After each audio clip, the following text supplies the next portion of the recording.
discussing pattern matching in the last lecture. The problem was given a pattern and text. You want to find, let's say, the first occurrence of this pattern in the text, and we were on our way to finding a linear time algorithm for this problem. So the first thing was that we noticed that what we would like to do on a so we start matching the pattern to the text, and once there is a mismatch, okay, we would like to shift the pattern. The worst case was the algorithm, the naive algorithm shifted the pattern by 1 and started comparing right from the beginning again. We would like to do much better than this, okay. And well, let's quickly go over what we did last time. Okay, so you have the text, okay, and you have, let's say, the pattern, and let's say you are comparing this position, starting from this position, right. Now you compare till you find a mismatch. Let's say that's a mismatch, and you have matches all over this place. What you would like to use is the fact that the text in this portion exactly equals the pattern in this portion. Okay, this is the information that we would like to use, and on a mismatch we would like to push the pattern as much as possible, right. So we would like to push the pattern the maximum possible without missing an occurrence of the pattern in the text. That's the goal. And for this we said that what we want to know is for each position in the pattern, okay, so what is the longest prefix of this portion of the pattern, which is a suffix, which is also a suffix of this portion of the pattern, okay. So this was something that we wanted to compute, because if there is a mismatch and we shift the pattern across, let's say, to this position, then we notice that up to here this is a prefix of the pattern, which is a suffix of this portion of the pattern, okay. There is a mismatch here. So this portion, if this has to match, right, a prefix of the pattern has to be equal to the suffix of the pattern, and since we do not want to miss out an occurrence of the pattern in the text, we find the maximum such, which means the minimum shift which gives you this, right. So we find the maximum length of a prefix of the pattern, which is also a suffix of this portion of the pattern, okay. The mismatch has occurred here. So this is what we wanted to find, okay, and the algorithm was, once we determined this is a function of the pattern and can be pre-computed, okay. This is a function of the pattern which can be pre-computed. So once this is computed, then the algorithm was clear. I keep matching. Once I have a mismatch, I move the pattern over as much as I can, and I start comparing at the same position, starting from the same position in the text, right. The pattern is of course shifted, and we argued that this, let's look at this algorithm once again, okay. Okay, this is from yesterday's notes, okay. So okay, the pointer to the text is y, the pointer to the pattern is x, right. A generic step is this: you check if these are equal, if there is a match. If there is a match, then you go on to the next character, right. You go on to the next character in the pattern and the next character in the text, and that is what this portion does. X is x plus 1, y is y plus 1. If there is a mismatch, okay, ignore the x equal to 1 part, okay. Well, if x equal to 1, then you are in the first position in the pattern, right, which means your pattern shifts and the text also, and the pointer on the text also shifts, okay. The pattern shifting does not make any changes because x remains 1, but y increases by 1, because now we are going to start comparing the next character in the text. Now if x is not equal to 1, okay, that is the crucial step that we said, then this is where you shift the pattern. Okay, y remains the same, so you start comparing from the mismatch onwards. Okay, this is what happens. This y remains the same. Okay, but now the pattern shifts. So initially x was pointing here, now x will point here. This is a new x. Okay, this is the old x, this is a new x.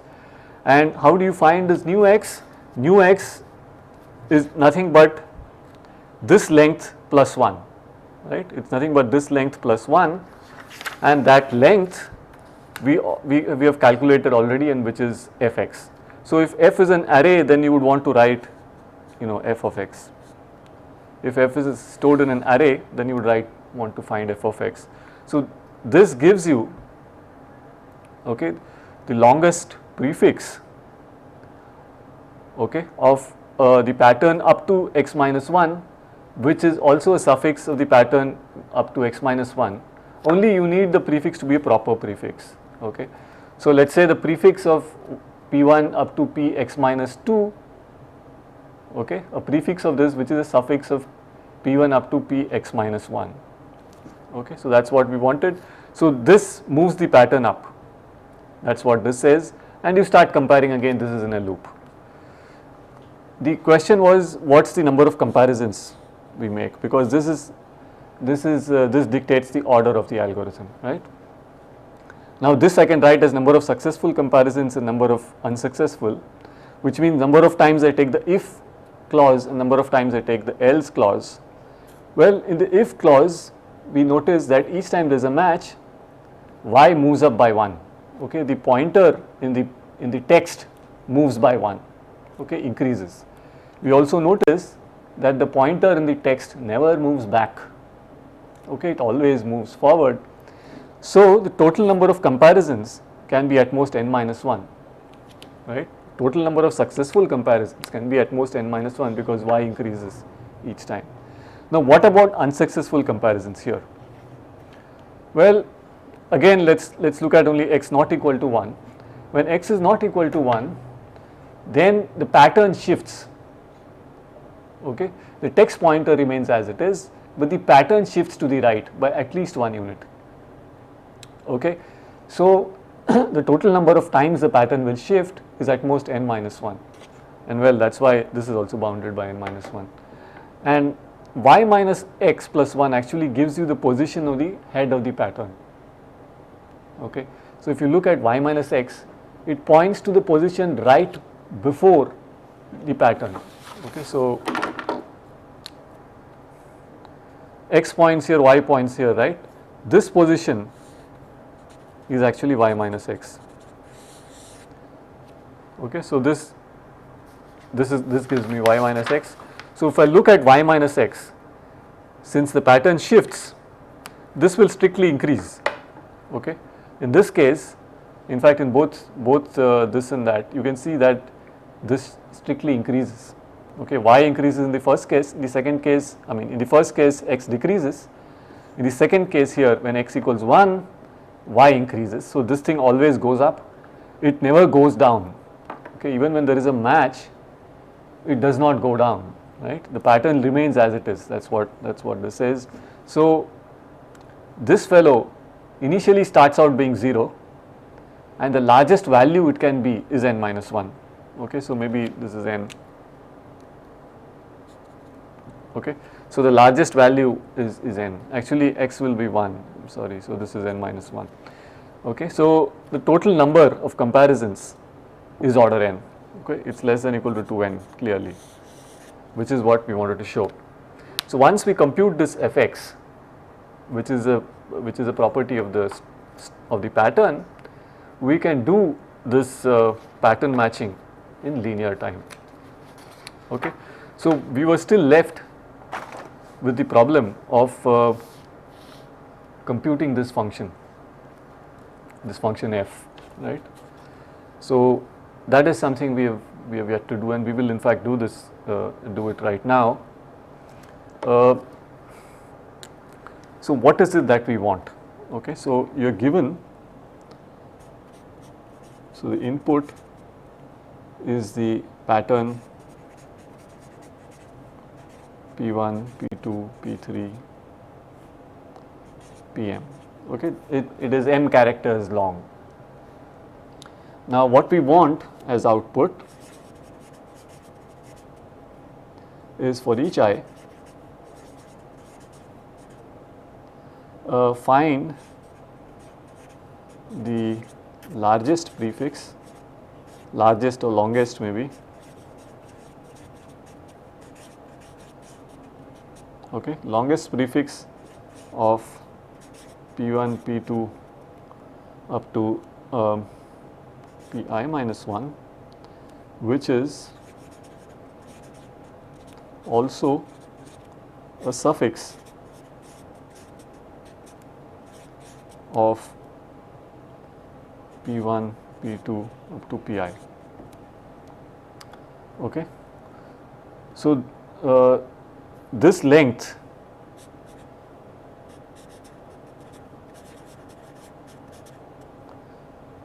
we call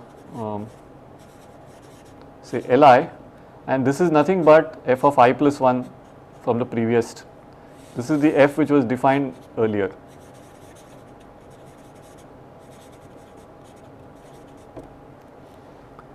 Okay. So, for each I, for each position, I want to find the longest prefix of this string, okay, which is a substring of this, which is also a suffix of this. Okay.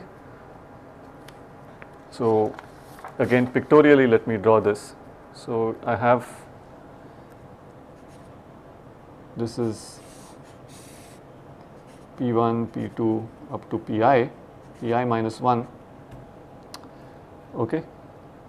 So, I want the longest prefix which is a suffix of so prefix of this, which is suffix of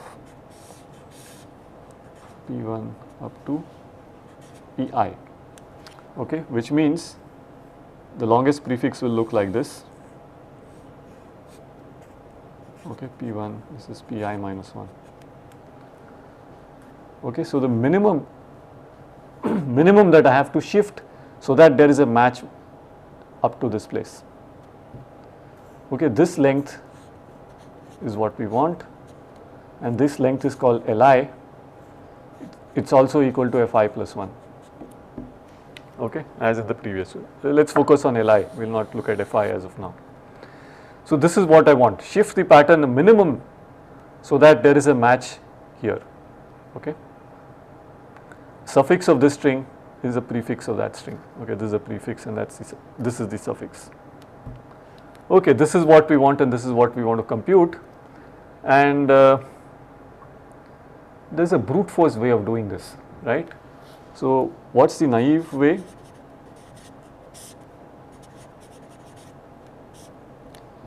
Well, I just shifted by 1 and see if it matches, shifted by 2 and see if it matches, shifted by 3 and stop the first time I get a complete match, right? If it does not match at all, the value is 0, okay, this length is 0. I mean, if at no stage do I find a match here, that means this value is 0, okay. So, the naive way is for each position up to I do these comparisons, and it looks like I have to do about for position j, I need to do I minus j comparisons, right. So, this will just be sigma I minus j, okay, j going from okay, this is position j. So, this is firstly for I going from 1 to m, okay, for each I. Now I need to compare for each I need to start this off from j going from 1 to I, okay, it is I minus j, right. So, this is too much. Well, I will let you figure out what the sum is, but this is certainly not linear in the size of the pattern, okay. This is too much time.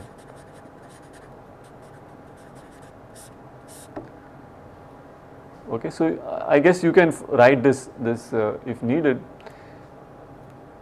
but the time taken by this is just too much. Okay, it's certainly not linear in the size of the pattern. So we want OM time.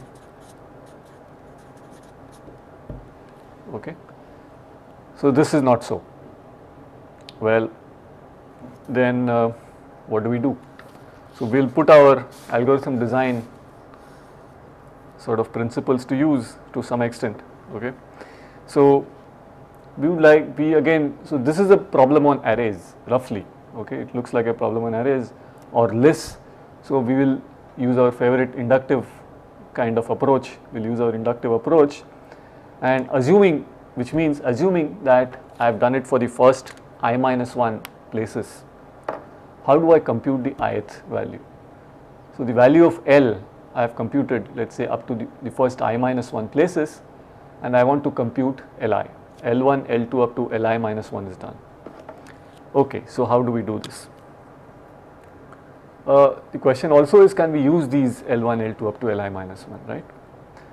Okay, so let's see what this is. So the thing is to keep working at the problem and trying and understanding what it really means, and at some point in time things just start to click. Okay, so here is my pattern. Okay, this is the ith thing which I want to calculate. Li is what I want to calculate. So what I want is shifted by the least amount so that it matches, all this matches. Okay, up to here it all matches upwards. Okay, this is what I want. So shifted by least amount.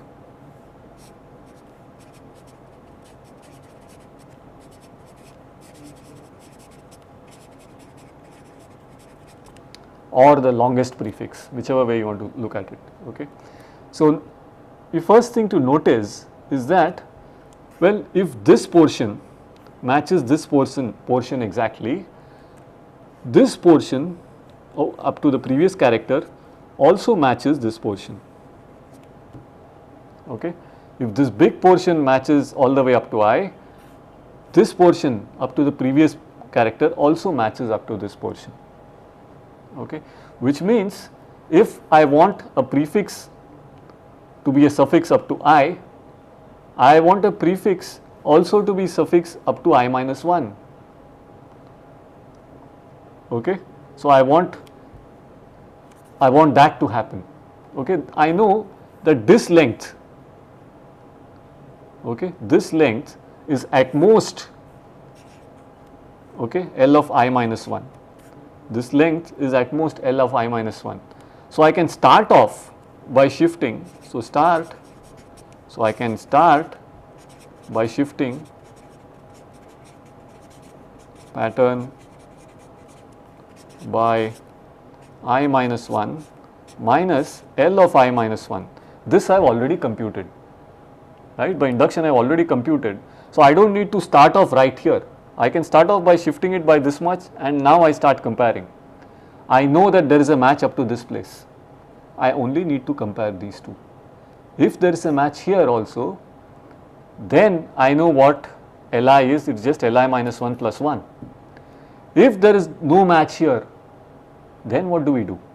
Okay, then we need to shift this pattern further. But again, we make use of the fact that we have calculated the L values previously. Okay, so what happens here? Okay, so here's my pattern, right? Okay, so here's the same pattern shifted. Okay, and this is the ith position. Ith position in the top. Okay, so this is something else. Okay, now this I know is L of I minus 1. This is my first shift. Okay, day shift. This is my first shift, and now I am comparing these two. I know that shifting it by any less is useless, right? So I shift by this, and now I am comparing these two. If there is a match, I found Li. If this does not match, now what should I do? Well, I need to shift this further, right? I need to shift this pattern further, but by how much? How much do I shift it? Well, again we notice that if you shift it more, okay, then this is the I minus 1th position. If I look at this pattern and this, I need a match from here. Okay, forget this for the time being, focus on these two. Okay, focus on these two. Now I know that these two patterns must match in this portion, which means this prefix of the pattern must be a suffix of this part of the portion, this part of the pattern, right? This index is L of I minus 1. So this is nothing but L of I minus 1. Okay. So that's what this length is. Okay, so this is just one level of recursion. So let's see what is exactly going on. Okay, so I have a mismatch here, right? Now I want to shift the pattern further. This is the original pattern. Now I want to shift this pattern. Supposing this is the correct shift. After this is the correct shift. Now we observe that this portion of the pattern, okay, must match this portion, which is what we want. Forget the middle part for the time being. This portion must match this portion. Correct? Now put the middle portion back. This portion of the middle part matched this portion of the text, and so must match this portion, right? So if I look at only the middle part and the bottom part, this portion of the pattern must match, right above it. So if I omit the top part, what I see is a similar phenomenon. What I want is the longest prefix of this portion, which is also a suffix, right? So this length, initially this length was I, and I got L of I minus 1. Now this length is L of I minus 1. So what I get is L of I minus 1. Okay. So essentially I use the L values to shift it further. So that's what this length is. So I know what this shift is. Okay. So this shift will be nothing but L of I minus 1 minus L of I minus 1. Okay, that's what I shift. Now again, if I find a mismatch, again I do the shift. Okay, only now I work with this rather than L of I minus 1, and so on. So you can see, even though it sounds a bit complicated, you can see roughly how we use the previous values of previous L values to shift the pattern forward. Okay, so let's see what happens. Well, it could so happen, okay, that you keep shifting and you shift all the way to 0. So it could well happen that you shift it all the way across, and there is no place do you get complete match, in which case L of I could well turn out to be 0. Okay, so let's see. Let's write this algorithm down. Okay, so the position on the pattern on input pattern, let's say, is I. Okay, so Li is what I want to fill. L1, L2 up to Li minus 1 I have filled. Okay, so pointer on the prefix, okay, this is the shifted, okay, this I will call J. Okay, so this is my initial pattern, that is I, and this will be J. So initially J, for instance, here is Li minus 1 plus 1, right? Then it becomes L of Li minus 1 plus 1. Okay. So that is what J is, okay, the shifted pattern. So now what do we have? So again it's let's see, L1 is 0. Let's do the initializations first. N1 is 0. I have set to 2. Okay, J I set to 1. This is my initialization. So I have to find L2, L3 and so on. Okay. Okay. Now if, so here is the procedure. If okay, let us just do it on a separate thing since we will need the space. If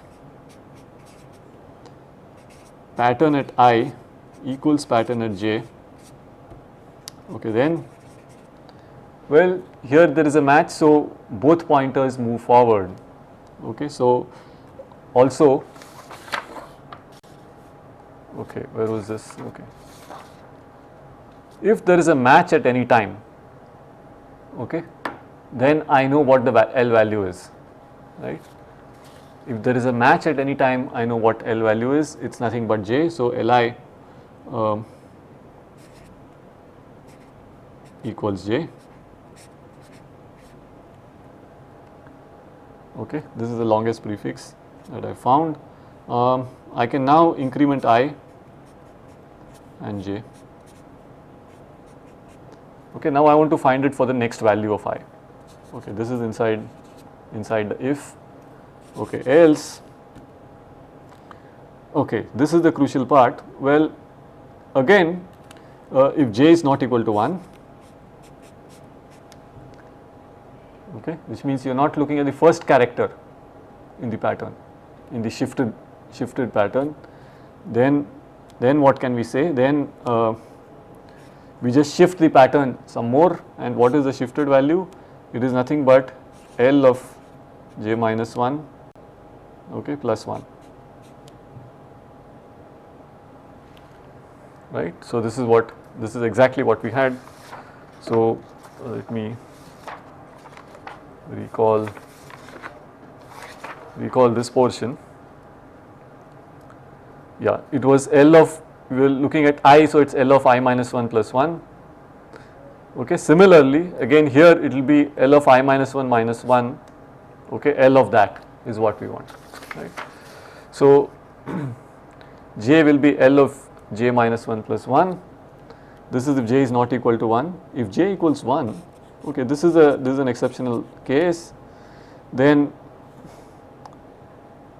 which means we are looking at the first, we have shifted the pattern all the way so that the first character is below the ith character of the pattern, and this does not match, which means Li must be 0. Okay, Li equals 0. Okay, and I can move forward. So, I is I plus 1. So, I have calculated Li and I move forward. Okay, this now goes into a loop. Okay, this thing goes into a loop, and that is it. So, we just keep calculating this way.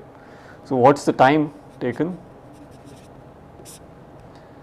Well, again we break it into two parts. One is the if and the else, okay, the successful match and an unsuccessful comparison. So, if pi equals pj and if pi is not equal to pj.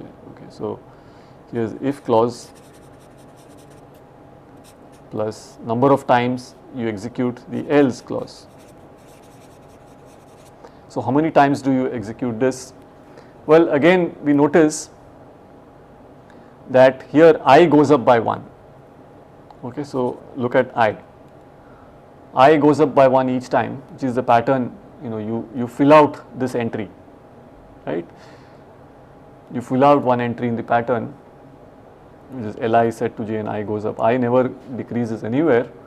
So, the number of times this will happen is n, because each time this happens I is incremented by 1, the largest value of I is m. So, this is at most m. How about this else clause?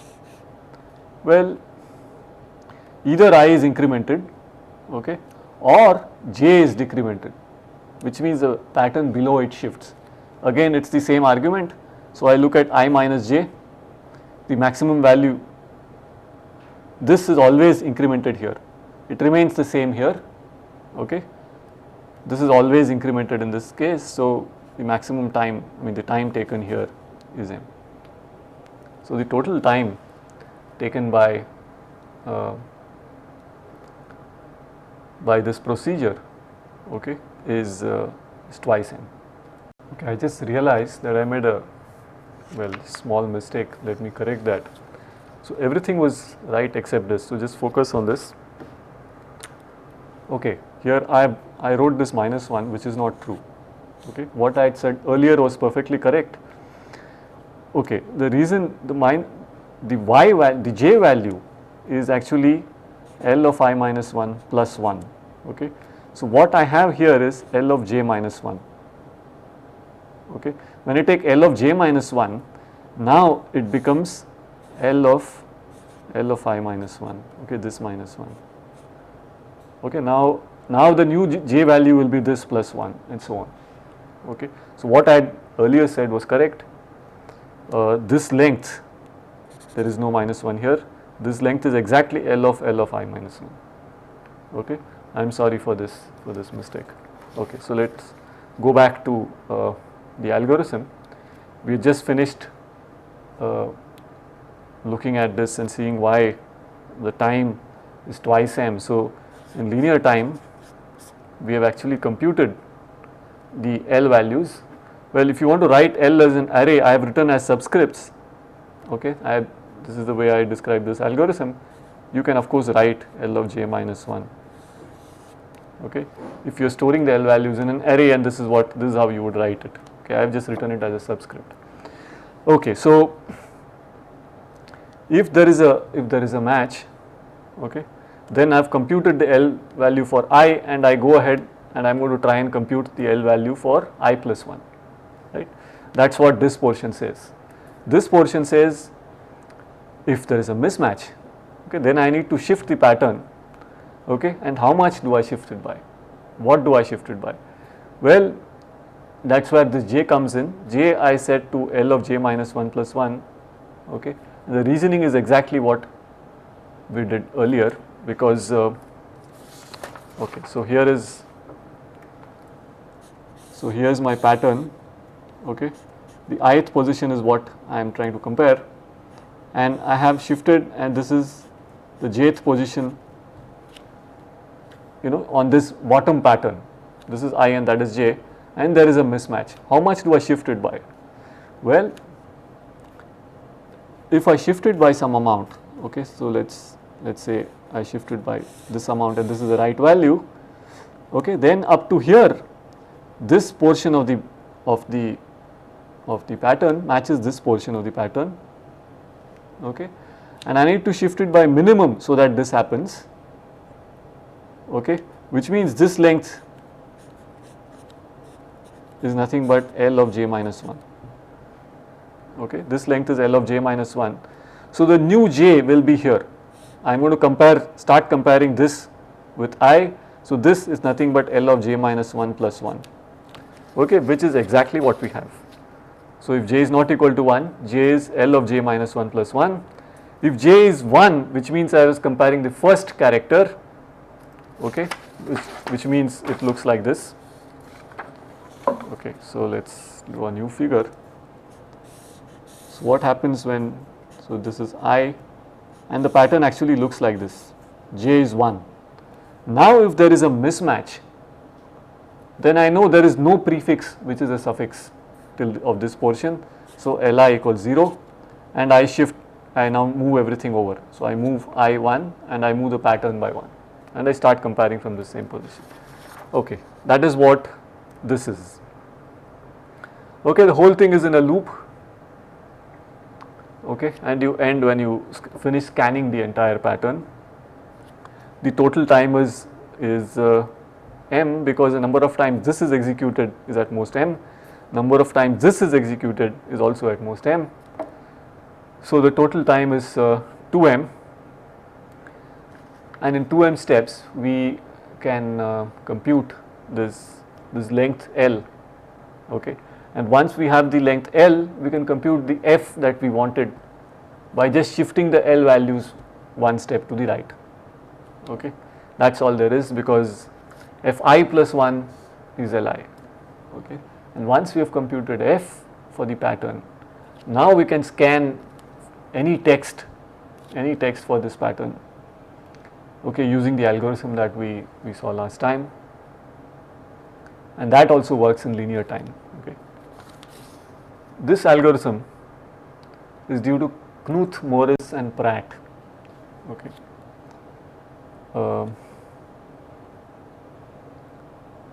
This is not actually used in practice. An algorithm, even though this is efficient, an algorithm that's found to be more efficient in practice is due to Boyer and Moore, and that's what is used in, say, grep.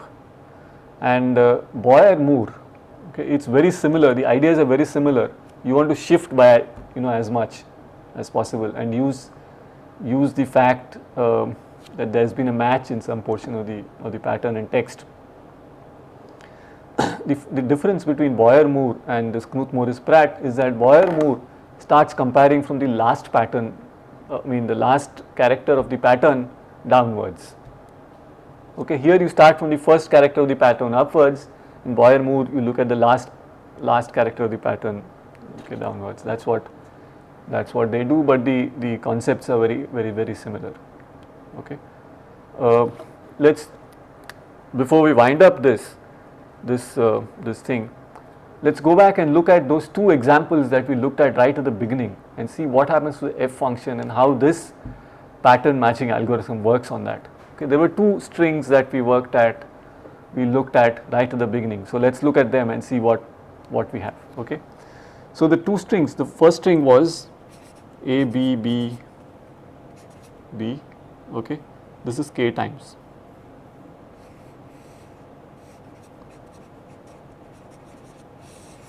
Okay, in other words, it's a b to the k. So what happens in this case? Suppose this is the pattern.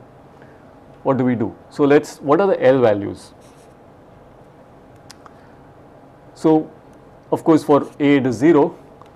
If I look at AB, what is the longest prefix which is also a suffix? Well, if I look at AB, the only proper prefix I have is A, and certainly it's not a suffix. So this value is also 0. How about ABB? Well, the two proper prefixes are A and AB, and neither of them is a suffix here. Okay, A is not a suffix, AB is also not a suffix. Okay, while this matches, this does not match. So there is no proper prefix of ABB which is also a suffix, so this is 0. And in fact all of them are zeros. Okay, for none of them is there a proper prefix which is also a suffix. Okay, so that's the L value. So F values are also 0. Okay. Now so when there is a mismatch, what does one shift by? Let's recall this. So the shift value, if there is a mismatch at the ith position,